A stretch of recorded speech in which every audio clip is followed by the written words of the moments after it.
अब बात करते हैं साजिश को लेकर, क्योंकि इसमें गुजरात के पूर्व मुख्यमंत्री भी बैठे हैं। पूर्व मुख्यमंत्री होने का मतलब उनके पास ढेर सारा डेटा है, और इस देश में अगर किसी की हत्या करनी है तो कई और लोगों को मारना होगा, जिससे मात्र एक दुर्घटना और आपदा दिखाई दे। मैं एक बात जरूर कहना चाहता हूं कि ये एक्सीडेंट है, एक्सीडेंट को कोई रोक नहीं सकता।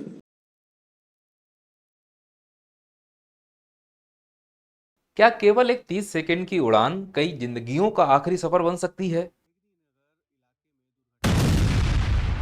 तो इस घटना की पूरी जानकारी एआई वीडियो के माध्यम से मैं आपको समझाता हूं।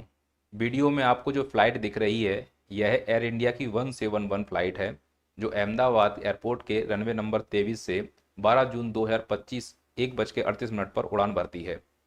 उड़ान भरने के बाद सामान्यतः हवाई जहाज जब ऊपर जाता है तो उसके लैंडिंग गियर, जिसे हम सामान्य भाषा में जहाज के पहिए कहते हैं, वो जहाज के अंदर चले जाते हैं, कुछ इस प्रकार से जो दूसरे जहाज में आपको देखने को मिल रहा होगा।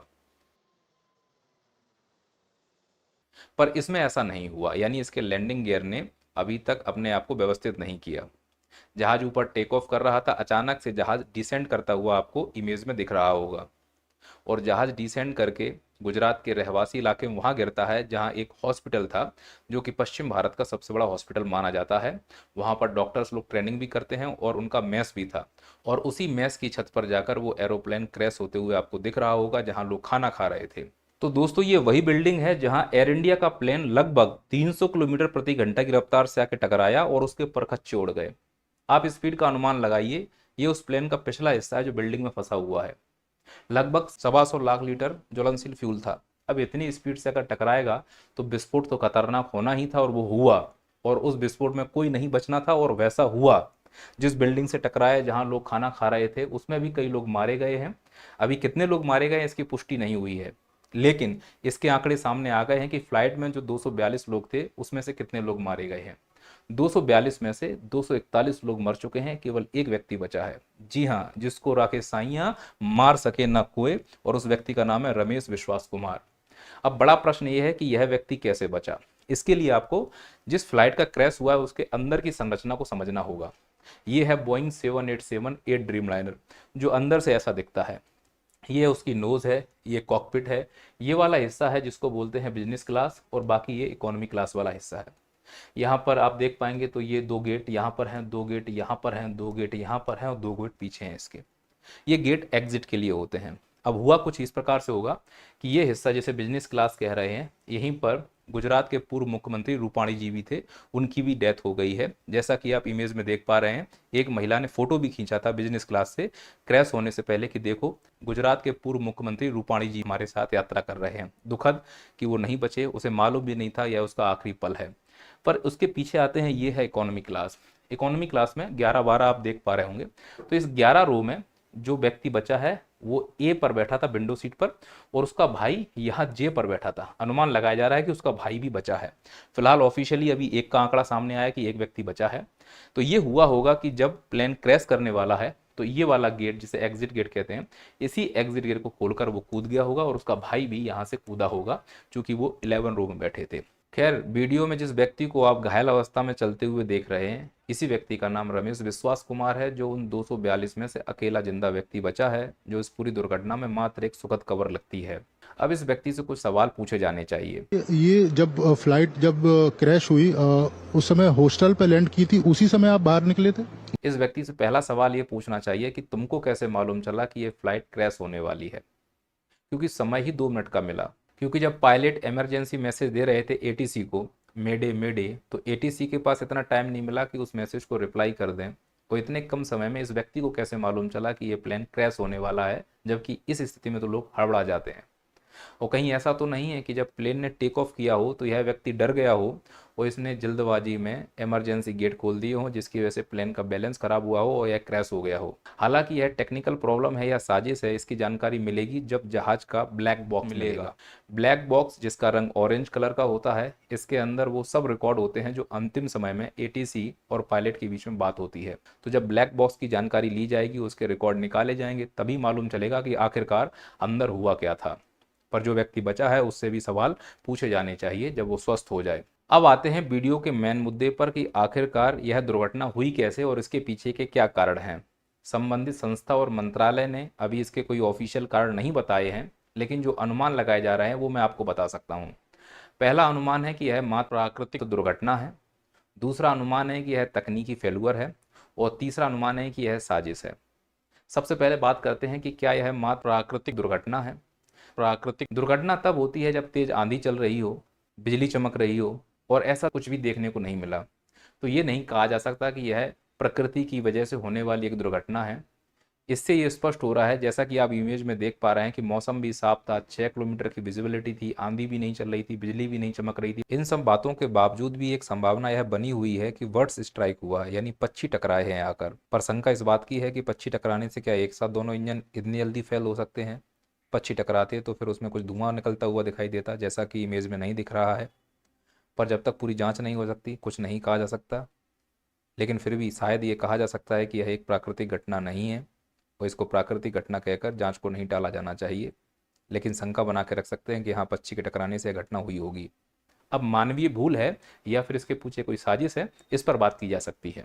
और हम लोगों को इस चीज़ की आदत हो चुकी है कि मर रहे हैं तो मरने दे, हम प्रश्न नहीं पूछेंगे, खासकर उन संस्थाओं या उन राजनेताओं से या उन अधिकारियों से जो इसके लिए जिम्मेदार हैं। अगर हम प्रश्न पूछते हैं तो देशद्रोही हो जाएंगे, या फिर हम किसी सरकार या पार्टी की आलोचना करते हैं तो मान लेते हैं कि तुम उसके विरोधी हो और दूसरे पार्टी के तुम चाटुकार हो। हम ये सोचते ही नहीं है कि इस दुर्घटना में मारे तो हम और आप जा रहे हो, तो प्रश्न पूछने में दिक्कत क्या है? क्या हम इतने बड़े गुलाम हो गए हैं कि हम किसी से प्रश्न न पूछें और दुर्घटनाएं होती रहें? किसी भी पार्टी में हो, किसी भी सरकार में हो, पक्ष में हो, विपक्ष में हो, किसी भी राज्य के हो, केंद्र के हो, प्रश्न तो पूछो। मर तो आप और हम रहे हो। कुंभ में भगदड़ हुई, हमने प्रश्न नहीं पूछा, आंकड़े छुपाए गए। आंकड़े छुपाने से उनकी राजनीति अच्छी हो सकती है, तुम्हारे घर की स्थिति अच्छी हो सकती है क्या? पहलगांव में मारे गए, हमने प्रश्न नहीं पूछा और उसका हम गुणगान भी कर रहे हैं लौट कर। हम यात्राएं निकाल रहे हैं, हम रोड शो कर रहे हैं।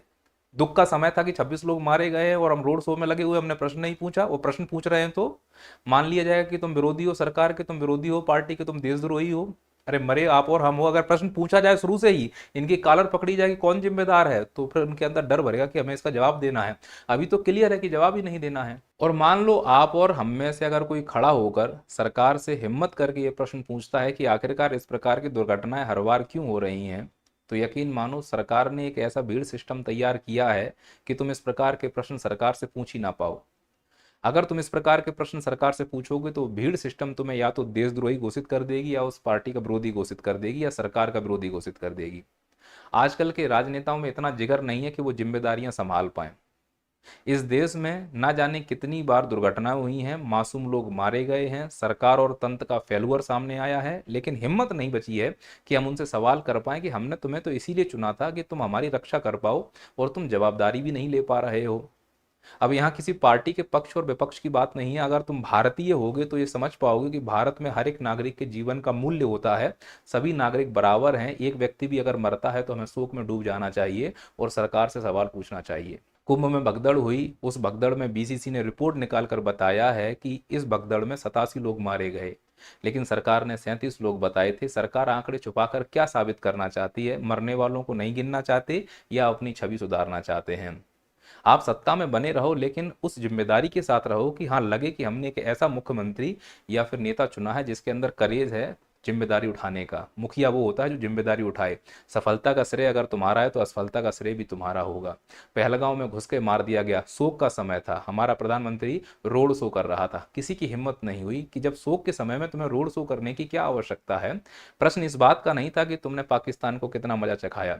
हमें सेना के 100 रुपये गर्व है कि घर में घुस के मारा उन लोगों को, लेकिन वो अंदर कैसे आया आतंकवादी, कहाँ हमारा फेलुअर हुआ, इसकी जिम्मेदारी किसी ने नहीं ली और ना ही हमने प्रश्न पूछा। ट्रेनों से लोग गिर रहे हैं, मुंबई का आपने हाल देखा होगा, जो लोकल ट्रेन है उसमें लोग टपकते जा रहे हैं, मरते जा रहे हैं, लेकिन कोई जवाबदारी नहीं ले रहा है।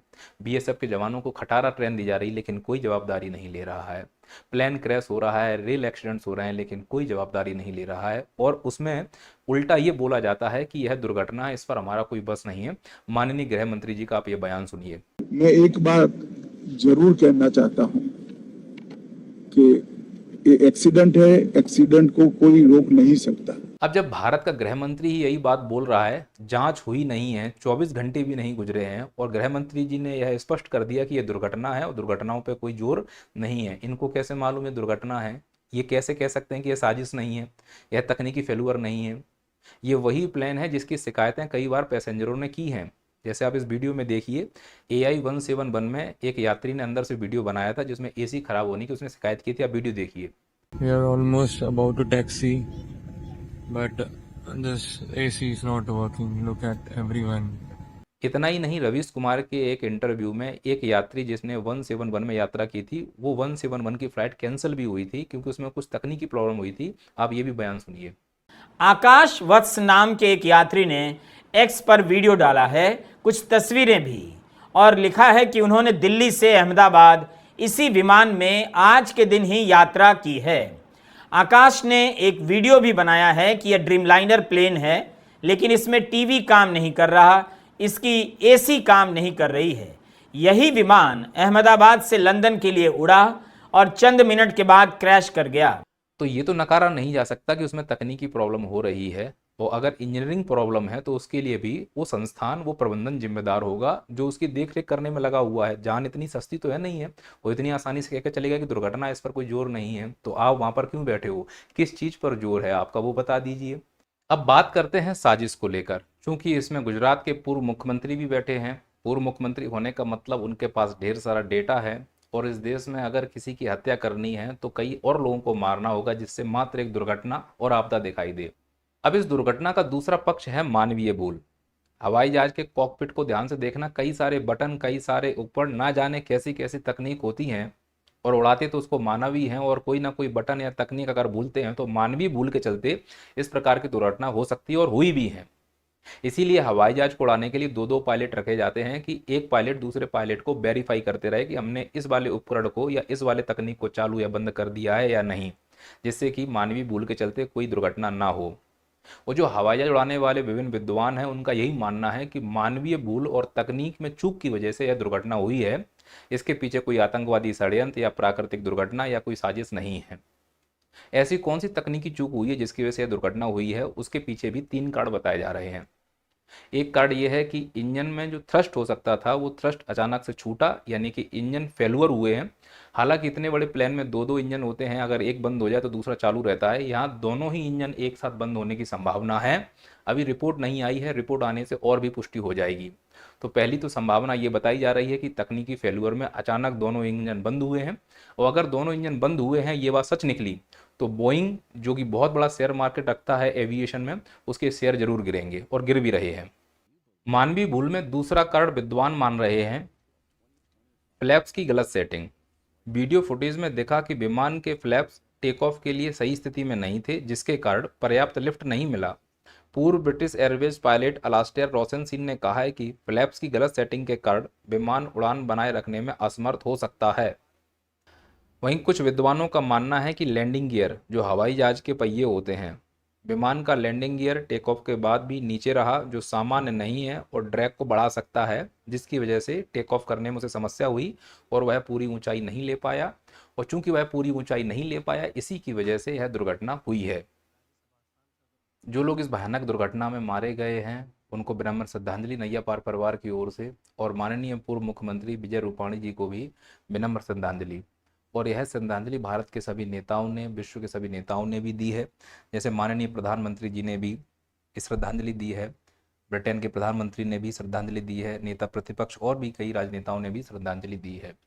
और स्वाभाविक है कि इस दुखद कड़ी में हम उन परिवार वालों के साथ खड़े हुए हैं जो इस दुर्घटना का शिकार हुए हैं। पर इस दुर्घटना के शिकार के पीछे अगर कोई साजिश है तो उसकी जांच होनी चाहिए, और जांच के लिए विमान दुर्घटना अन्वेषण ब्यूरो काम कर रहा है। और इसके साथ साथ और भी कई संस्था हैं, जैसे कि जियो एरोस्पेस और अमेरिका की जो संस्था है जिसे बोलते हैं नेशनल ट्रांसपोर्टेशन सेफ्टी बोर्ड, यह भी जांच के लिए सहयोग की बात कर रहा है। इसके साथ साथ फेडरल एविएशन एडमिनिस्ट्रेशन ने भी कहा है कि हम जांच में सहयोग करेंगे अगर भारत चाहता है तो। निश्चित तौर पर भारत चाहेगा। यदि कोई साजिश नहीं होगी तो भारत चाहेगा, अगर साजिश होगी तो भारत क्यों चाहेगा कि इस देश में साजिश करना कौन सी बड़ी बात है।